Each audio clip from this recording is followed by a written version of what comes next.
बढ़ते आगे, मुजाहिदीन आर्मी के मास्टरमाइंड रजा के पास से एक काली डायरी यूपी एटीएस को मिली है। उस डायरी में हर एक पन्ने के बाद अल्लाह लिखा हुआ है।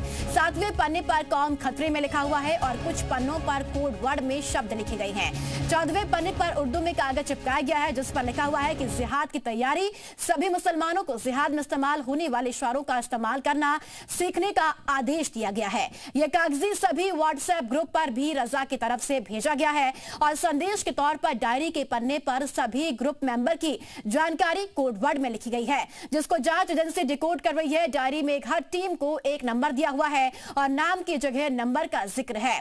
उसके अलावा हथियार इकट्ठा करने को कोड भाषा में दावत का इंतजाम करना लिखा हुआ है।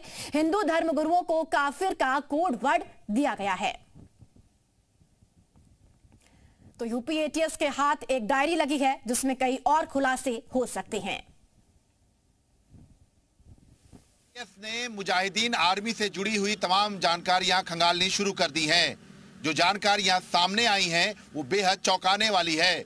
मुजाहिदीन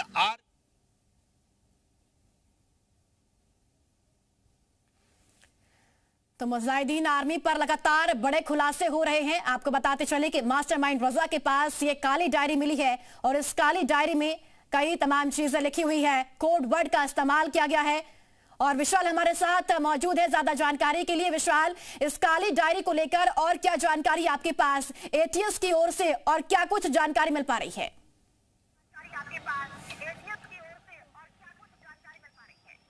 देखिए, बिल्कुल इस काली डायरी में कई तरह के राज छुपे हुए हैं। खास तौर से कोडवर्ड का जिक्र किया गया है जिसमें इस बात को भी लिखा गया है कैसे हथियार चलाना है जिहाद के लिए। इसके साथ साथ इस बात का भी जिक्र किया गया है कि हिंदू धर्मगुरुओं को किस तरह से जो है टारगेट करना है और उनका बाकायदा उदाहरण के लिए एक कोड लिखा गया है। जैसे कि अगर बनारसी का कोई वो हिंदू धर्मगुरु है तो वी से वहाँ पर कोड लिखा गया है, मथुरा का है तो एम से लिखा गया। इस तरह के तमाम कोडवर्ड्स लिखे गए। पूरे देश भर में अलग अलग शहरों के कोडवर्ड्स लिखे गए हैं। अभी हालांकि इनको डिकोड किया जा रहा है, लेकिन इसके साथ साथ आपको बता दें कि कुछ कोडवर्ड्स ये भी लिखे गए हैं कि कैसे मुलाकात करनी है, कहां पर मुलाकात करनी है, पैसों का ट्रांजैक्शन आने को रोशनी आ गई लिखा गया है। मुलाकात के लिए लाइब्रेरी शब्द का यूज़ किया गया है जहां पर मुलाकात के शब्द होंगे। इसके साथ साथ आपको बता दें कि बाकायदा एक जो सबसे एक्सक्लूसिव जो कोड एक भेजा गया था जो तमाम ग्रुपों पर मिला गया है। डायरी के अंदर जो एक पन्ने पर मिला है इसमें 127 नंबर लिखा हुआ है। वो जो है जी उत्तर प्रदेश उत्तराखंड के पास है कि किस तरह से उसमें किस तरह की चीज़ों का जिक्र किया गया है, किस तरह से हथियार चलाने को लेकर।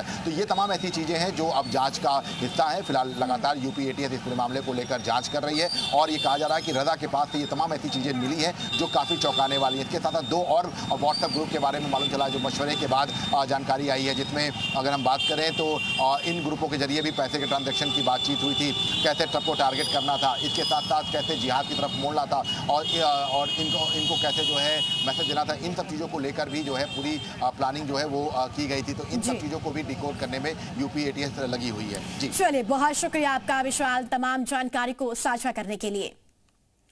तो यूपी एटीएस लगातार अपनी कार्रवाई कर रही है और इन संदिग्धों से पूछताछ हो रही है और इस पूछताछ में कई और बड़े खुलासे लगातार सामने भी आ रही हैं और अब एक काली डायरी भी सामने आई है और इस काली डायरी में तमाम चीजों का जिक्र इन संदिग्धों की ओर से किया गया है और साथ ही साथ कोड वर्ड का इस्तेमाल भी ये संदिग्ध कर रहे थे।